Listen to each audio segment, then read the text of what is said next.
एकांबरेश्वर महादेव की कथा आती है।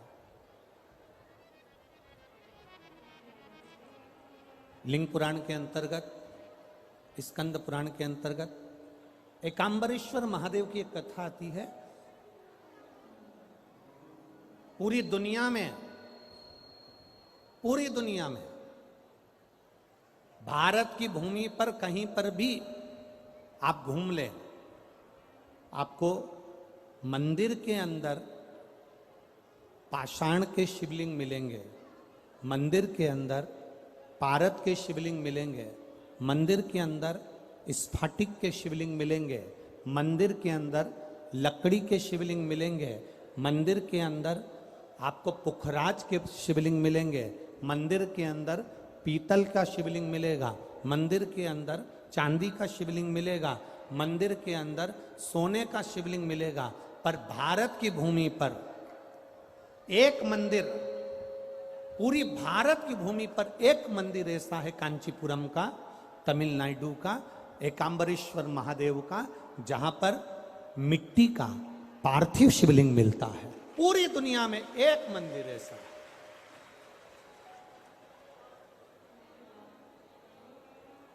बोले कांबरेश्वर महादेव की, बोल बम का नारा है। एकांबरेश्वर महादेव, मिट्टी का शिवलिंग, वहां पाषाण का या पत्थर का शिवलिंग नहीं है,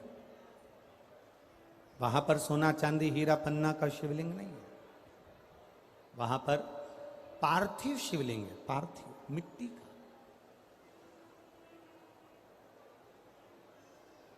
और कब का है वो मिट्टी का शिवलिंग? बहुत बहुत ध्यान दीजिएगा, थोड़ा सा स्मरण में रहे आपके। कई माताएं कह देती हैं, गुरुजी जब हम पार्थिव शिवलिंग बनाते हैं तो वो पूजन करने का जब समय आता है तो उसमें दरार पड़ जाती है। बोलो री जी हाँ, सही है कि गलत है? जब हम पूजन करने का समय होता है तो उसमें दरार पड़ जाती है। कारण क्या होता है? किस कारण से उसमें दरार आ जाती है?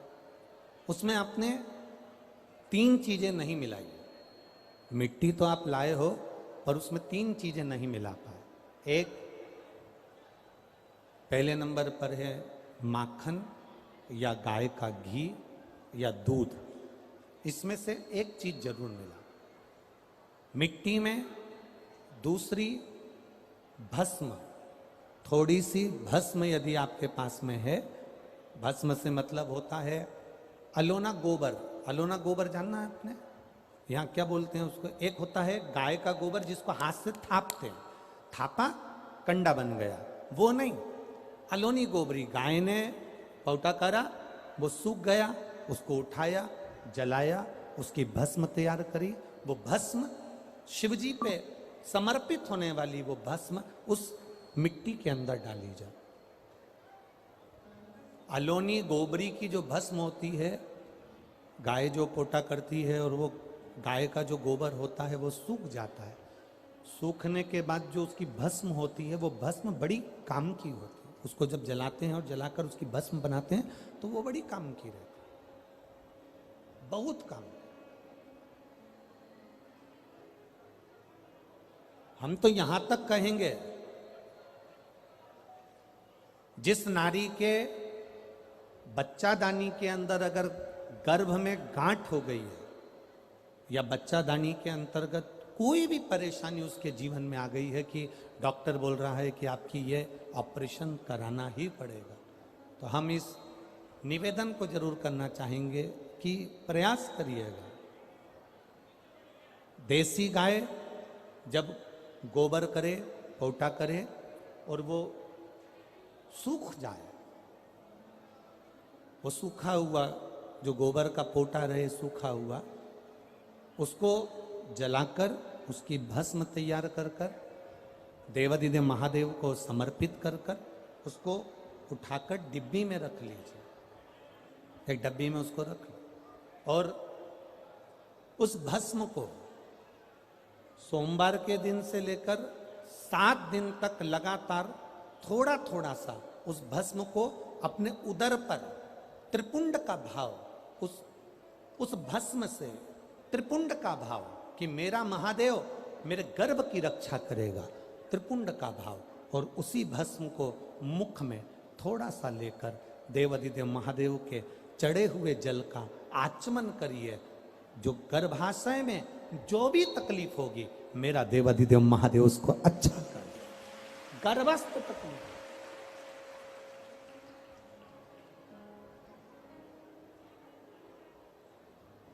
तेरी कृपा बिना नहिले एक भी अणु लेते श्वास तेरी कृपा से तनो तनो। हे गंगाधार मुक्ति द्वार ओमकार तू, भोले ओमकार तू। आयो शरण तिहार शंभो तार तार तू।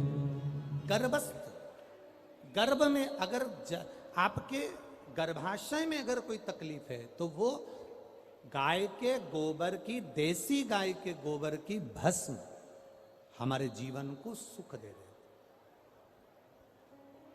और भी अच्छे से समझ लो, मान लो आप त्रिपुंड का भाव भी नहीं रख सकते, उदर के ऊपर त्रिपुंड भी नहीं बना सकते, तो केवल भस्म को लेपन ही आप गर्भाशय पर अगर करेंगे तो बाबा उस पर भी कृपा करता है। ऐसा नहीं, शिव तत्व है। सारी समस्या का हल एक लोटा जल।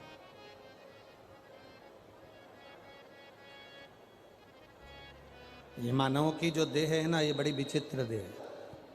भगवान शंकर का पावन चरित्र कह रहा है। एकांबरेश्वर महादेव कांचीपुरम में, तमिलनाडु में, भारत की भूमि पर दुनिया के सबसे विशाल मंदिरों में, जो विशाल मंदिरों की गणना होती है, उन विशाल मंदिरों में सबसे बड़े मंदिर की गणना में कांचीपुरम का, ये तमिलनाडु का मंदिर एकांबरेश्वर महादेव का आता है। एकांबरेश्वर, जहां पर पाषाण का शिवलिंग नहीं है, जहां पत्थर का शिवलिंग नहीं है, जहां सोना और चांदी का शिवलिंग नहीं है, जहां हीरे पन्ने का शिवलिंग नहीं है, जहां पर मिट्टी का पार्थिव शिवलिंग की पूजन होता। अब जरा विचार करिएगा, गुरुजी क्या बात कर रहे हो, ये पार्थिव शिवलिंग, मिट्टी का शिवलिंग जहां एकांबरेश्वर महादेव के मंदिर में पूजा जाता है, वहां क्या वो शिवलिंग मिट्टी का फटा नहीं होगा? क्या उसमें दरार नहीं पड़ी होगी? क्या वो मिट्टी का शिवलिंग बेकार नहीं हुआ होगा? हम जब पार्थिव शिवलिंग का निर्माण करते हैं तब उस समय उसमें हम बहुत से पदार्थ डाल देते हैं। आप कुछ डालें ना डालें, 2 चीजें मिट्टी के अंदर अवश्य डालें। एक मक्खन या दूध या गाय का, जम के बोलो, घी, और दूसरा भस्म। ये 2 चीजें क्यों डालना चाहिए? कि शिवलिंग अच्छा बनेगा, शिवलिंग पक्का रहेगा, दरार नहीं पड़ेगी, उसके लिए डालना चाहिए क्या? ना ना ना, पार्थिव शिवलिंग का निर्माण करने वाले 2 चीजों का स्मरण अवश्य रखें। पहला, मिट्टी के अंदर जब हम मक्खन, दूध या गाय का घी डालकर शिवलिंग का निर्माण करते हैं, जिसके घर में वंश नहीं बढ़ता, 20 साल, 25 साल, 15 साल, 12 साल हो गए हों, और जिसके घर में बच्चा ना हुआ हो, हम उनसे भी निवेदन करेंगे कि प्रत्येक प्रदोष, प्रत्येक शिवरात्रि, हर महीने प्रदोष आती है, हर महीने शिवरात्रि आती है, प्रत्येक शिवरात्रि, प्रत्येक प्रदोष को आप मिट्टी के अंदर मक्खन या गाय का दूध या गाय का घी, देसी गाय का मिलाकर शिवलिंग बनाकर उसकी पूजन करना प्रारंभ करें। 1 साल पूरा नहीं होगा, भले 20 साल हो गए होंगे, पर आपका गर्भ जरूर ठहरेगा, ये निश्चित। भले 20 साल हो गए, 22 साल हो गए, 25 साल हो गए, डॉक्टर ने मना कर दिया नहीं होगा, फिर भी आप बाबा पर भरोसा, बोल बम का नारा है, आप विश्वास के साथ शिव की आराधना करिए। गाय, देसी गौ माता का दूध, मक्खन, घी, ये हमारे मिट्टी के अंदर मिलाकर जब हम शिवलिंग का निर्माण करते हैं तो हमारा वंश बढ़ता। दूसरा, भस्म। दूसरी चीज क्या है? जम के बोलो जरा पीछे वाले भी, और जितने आसपास के जितने पांचों पंडालों में जो बैठे हैं, जो अलग से पंडाल लगाए गए हैं उनमें भी जो भरे बैठे हैं, इधर के पंडालों में पीछे वाले, और जितने लोग रोड पर बैठे हैं, सुन लो उसको। पहले नंबर पर है मिट्टी में मिलाया गया मक्खन, घी या दूध। दूसरे नंबर पर है, जम के बोलो जल्दी से, भस्म। ये दूसरे नंबर पर भस्म का प्रयोग। शिवलिंग का जब निर्माण करे, पार्थिव शिवलिंग जब बनाए, मिट्टी में थोड़ी सी भस्म जरूर मिलाए। भस्म किस चीज के लिए होती है? भस्म किसके लिए धारण कराई जाती है? तो महाराज, शिव महापुराण की कथा कहती है, जब शरीर में कोई बड़ी बीमारी आने वाली होती है, आप एक साधारण सा प्रयोग कर कर देखिएगा अपने जीवन में। एक साधारण सा प्रयोग, जब आपको लगे कि डॉक्टर ने बोला है कि कोई बड़ी बीमारी का चांस बन रहा है, कोई बड़ी बीमारी होने वाली है, आप थोड़े दिन तक देवाधिदेव महादेव का ये शिवलिंग, ये जलाधारी, ये जहां से जल बहता है, गणेश जी का स्थान, कार्तिकेय जी का स्थान, बीच में एक मोटी सी लाइन अशोक सुंदरी, शिवलिंग जो शिवलिंग रखा है, जो जलाधारी है वो मां पार्वती जी का हस्तकमल, ऊपर से एक एक बूंद जो पानी गिर रहा है, जिस कमंडल में से, जिस जलाधारी में से जल गिर रहा है, वहां शंकर भगवान की 5 बेटियां, जया, विषहरा, शामली बारी, दौतली और देव, ये भगवान शिव की 5 बेटी।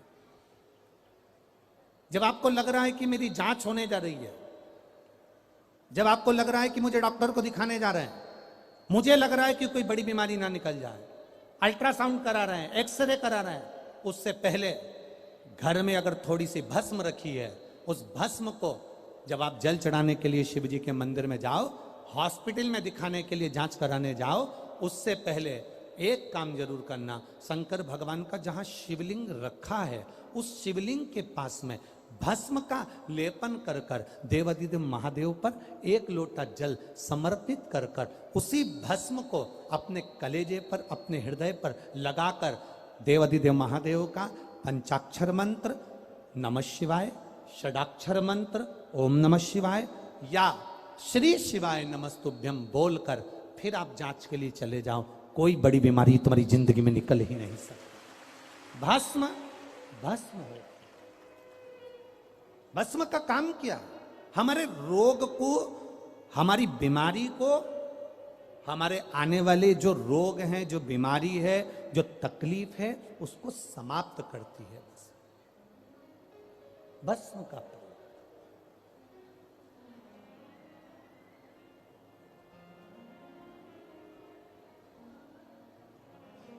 शिवलिंग का निर्माण कर रहे हो, पार्थिव शिवलिंग का, उसमें थोड़ी सी भस्म हमारी बीमारी को हर लेती है, थोड़ी सी भस्म हमारी तकलीफ को हर लेती है। भस्म का प्रयोग।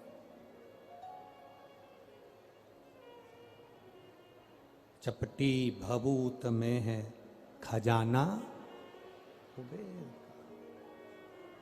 शिव के शरीर से, भगवान देवाधिदेव महादेव के तन से लगी हुई भस्म साधारण नहीं है। भस्म को चढ़ाने वाला भी साधारण नहीं होता और भस्म को लेने वाला भी साधारण नहीं होता। शंभु शरण पड़ी मांगो घड़ी रे घड़ी दुख काटो। पार्थिव शिवलिंग का निर्माण करते समय 2 चीजें ध्यान से अवश्य मिलाएं। पहला माखन, घी, दूध, दूसरा भस्म, दूसरा भस्म। भस्म धारण भी करना चाहिए।